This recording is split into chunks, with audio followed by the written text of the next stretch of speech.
Hi, hello po. Good morning po sa inyong lahat mga kapwa ko Pilipino. Welcome back po sa aking channel. Ako nga po pala ulit si Bisita Laranang. Isa po akong OFW at DH po dito sa Kingdom of Saudi Arabia at baguhan po akong YouTuber. Bali, ito pong video na ito ay ginawa ko po para sa atin lahat, lalong-lalo na po sa mga kapwa ko OFW na nandito po ngayon sa Saudi Arabia na nagtatrabaho. Bali, concerned lang po ako kaya gusto ko pong i-relay po sa inyo yung napanood ko kahapon sa Saudi Bus about po sa kaso ng COVID-19 po dito sa Saudi Arabia. Gusto ko pong maging aware po tayo sa nangyayari po dito sa atin sa Saudi about po sa virus po na iyan. Kaya tinake note ko po yun para po sa inyo, para po mabanggit ko o kaya masabi ko po ng tama yung mga aking sasabihin. Pero bago po yan, sana po huwag niyo po akong kalimutang i-subscribe, i-share at i-likes.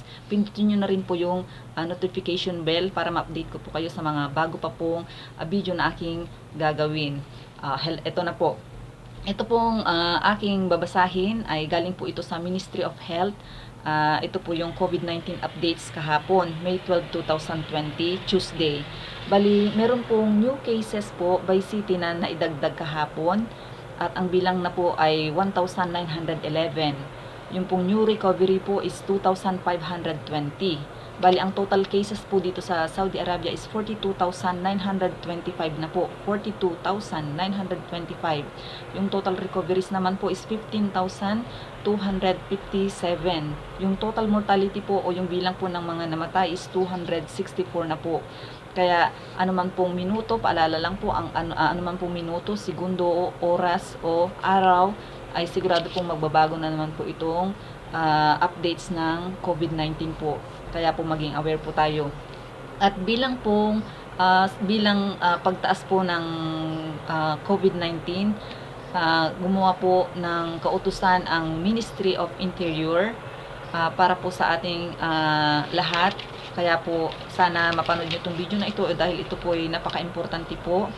Ito po yun. Tinake note ko rin po, i-relay ko lang din po sa inyo. Ito po is napanood ko po sa isang kapwa ko YouTuber dito sa Saudi Arabia.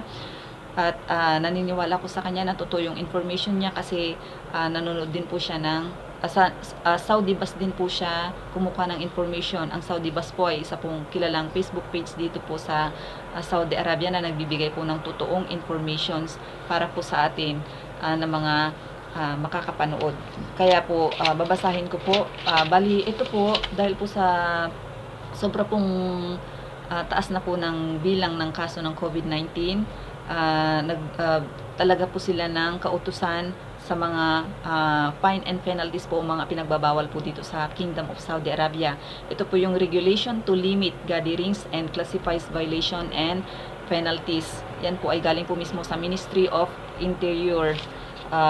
Babasahin ko po yung mga ipinagbabawal po at mga parusa o fines po sa mga lalabag po ng pinag-utos po nila na batas. Ito po yun, yung family gatherings po o kaya magkakapamilya na nagsama-sama sa isang bahay, rest house, farms, pinagbabawal po yun, lalong-lalo na sa mga magkakapamilya na hindi po nakatira sa lugar na iyon, sa bahay na iyon, o rest house o farm na iyon.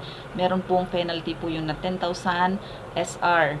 At ang non-family gatherings po na makikita sa loob ng bahay, o kaya rest house, farms, or camps, yun po ay may penalty naman po na 15,000 SR pag ikaw po ay mahuli. Sa mga gatherings naman po sa weddings, funerals, parties, seminars, salons, may penalty po yun na 30,000 SRs. Yung gatherings po of workers within houses, buildings under construction, maliban po sa kanilang bahay, ay mayroon pong kaukulang penalty na 50,000 SR o Saudi Riyal. At ang mga shoppers po or workers inside and out ng stores ay may penalty po ng 5,000 each or umaabot pa po ng 100,000 SR. Tandaan nyo po, dito po sa Saudi Arabia ay may social distancing po para po maiwasan po yung bilis ng paghawa po natin sa virus. Kaya po nagbigay po sila ng information na ito para po sa atin lahat. At ang ika-anim po is yung repeating any violation sa anumang pong paragraph sa nabanggit ko sa 1 to 5 na aking nabanggit. sa unang offense po, pag ikaw po ay mahuli, ay meron ka pong dobling penalty at masasarado rin po yung establishmento mo po ng 3 months. At sa pag naulit na naman pong nag-violate ka sa pangalawang pagkakataon at nahuli ka nila, at yung penalty naman po ay doble ulit po na penalty, closed establishment na naman po, at 6 months na po iyon. Kaya po mag-aware po tayo sa nangyayari dito sa atin at sa mga pinapatupad pong batas dito sa Saudi Arabia, dahil kilala ang Saudi Arabia na mahigpit tungkol po sa batas nila po dito. Kaya po sana tayong mga Pilipino, mag-ingat po tayo, stay home, stay safe, at sana God bless us, makauwi po tayo ng Pilipinas na nasa magandang kalusugan, kalagayan. At sana po, gaya po ng sabi ko, dahil itong pong video na ito ay para po sa atin, sana wag niyong kalimutan i-share pa po sa mga kakilala nyo para po may kaalaman din po sila. Ayan po, sana nakatulong po ako.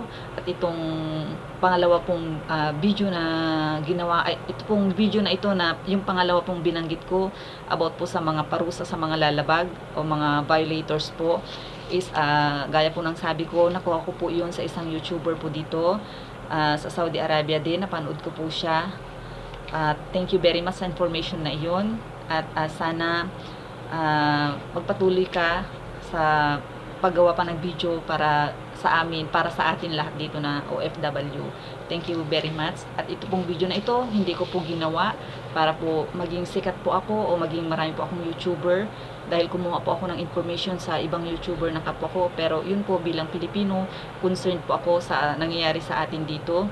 At isa po akong DH dito, wala po akong masyadong time para pag napanood ko yung araw na yun, gagawin ko rin po yung araw na yun, yung video, para i-relay po sa inyo. Bali, nagbi-base po ako sa oras ko po dito kung ano po yung time po ako mabakante. Kaya po pasensya na po kayo kung meron pong time na medyo late na po konti. Pero ang sabi po nila, naniniwala po ako sa kasabihan na better late than never. O kaya po, God bless us po, at mag-ingat po tayo. Goodbye po, at sana po mapanood niyo po pula yung next na aking video na gagawin. Yun po yung mga addresses, phone numbers po ng Philippine embassies po dito po sa Middle East. Kaya pag ikaw ay nagtatrabaho sa Jordan, Bahrain, manood ka po dito sa aking channel, dahil ipapanood ko po sa inyo yung video po about po sa Philippine Embassy. Yun po. Goodbye po, and God bless us all.